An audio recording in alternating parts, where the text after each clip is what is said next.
It's a little bit, I'll explain it a little bit different. There are those who are going to basically stay in a dimension that doesn't change because they don't want to.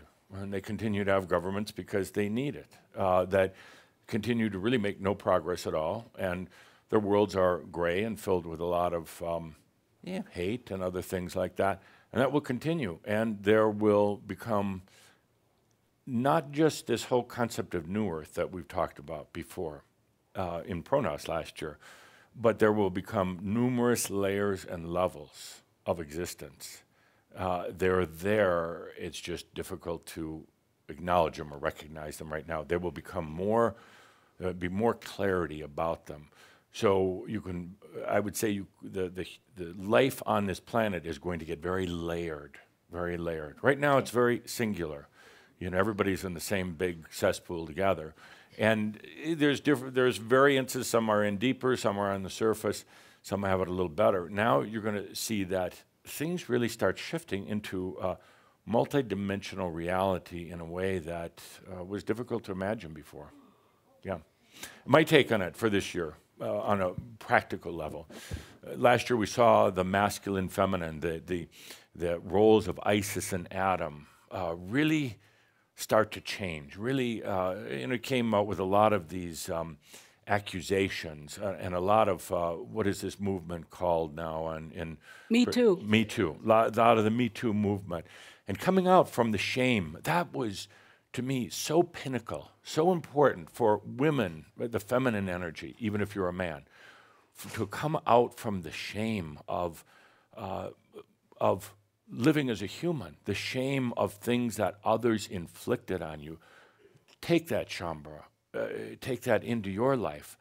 The shame of things, not even necessarily sexual or masculine, feminine, but the shame of things that you've had in your life.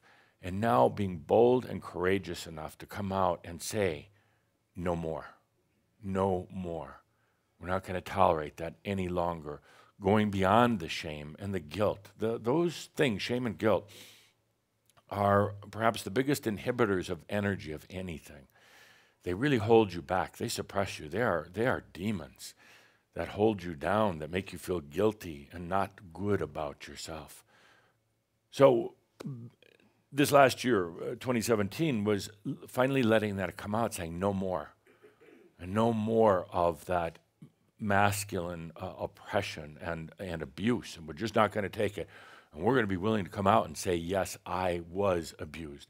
I was coerced. I was even raped, and I'm not going to take it anymore.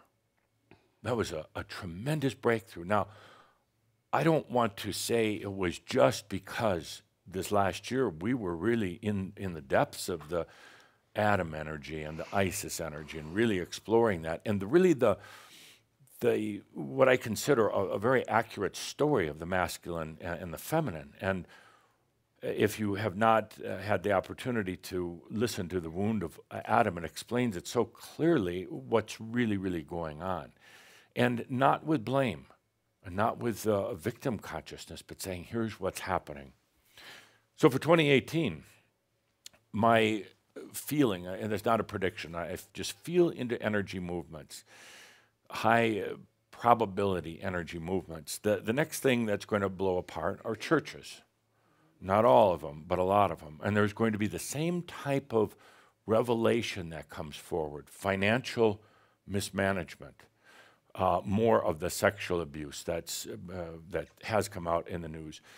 And also, simultaneous, a number of different things all coming out at about the same time about religions, is the fact that a lot of the doctrine, a lot of the stories are going to be shown to be false. It's going to be there are books, current books that are out about that, saying something will emerge that is going to put such a question mark out about the churches and the power and the control that they've had, that it's going to explode, and it's going to cause a lot of fear on the planet, because people rely on the churches. It's like it's kind of like a big comfort and a great fear all at the same time. It's kind of an odd combination, but they rely on that.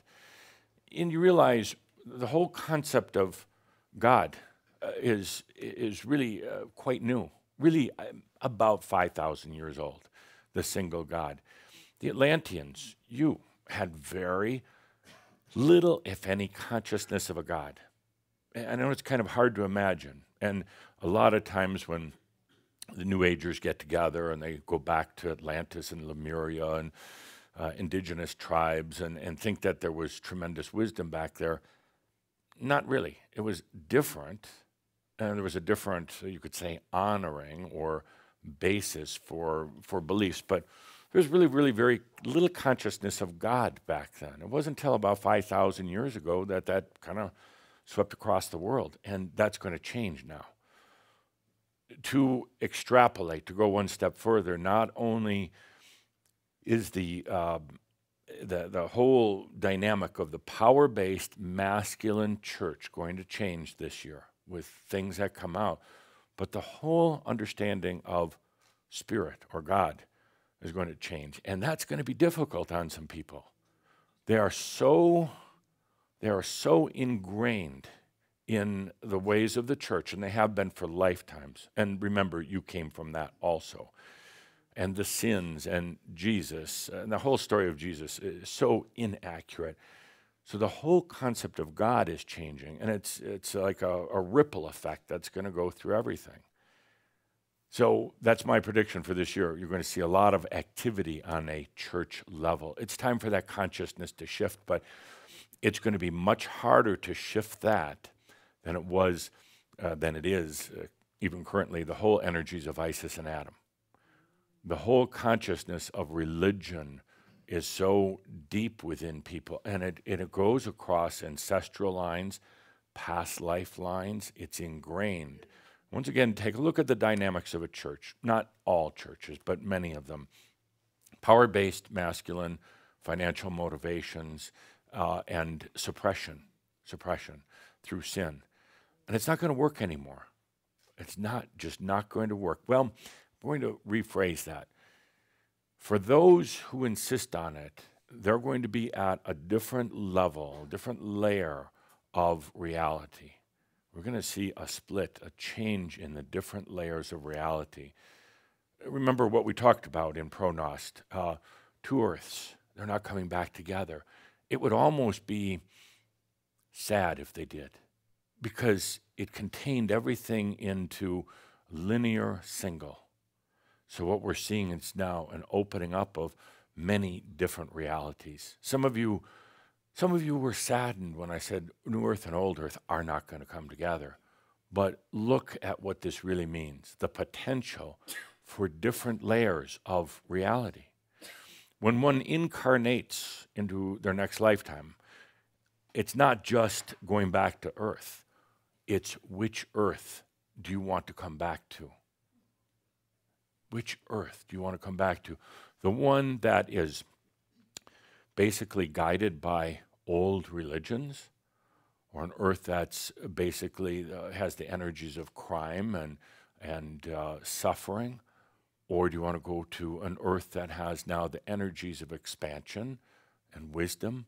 There will be many.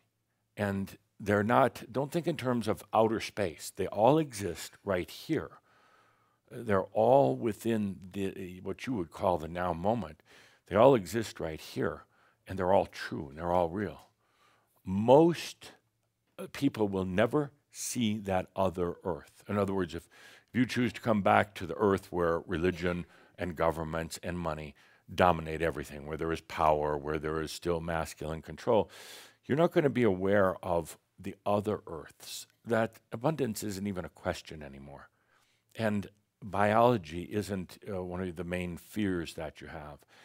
You're going to be going to a place where you can see or you are aware of the other stratas, the other layers and levels, but where you're choosing to go to be a creator. Or just, you could go to the spa New Earth. That's just, you just go there to spa for a lifetime to get work done. Yeah, not so bad. Not so bad. Yeah.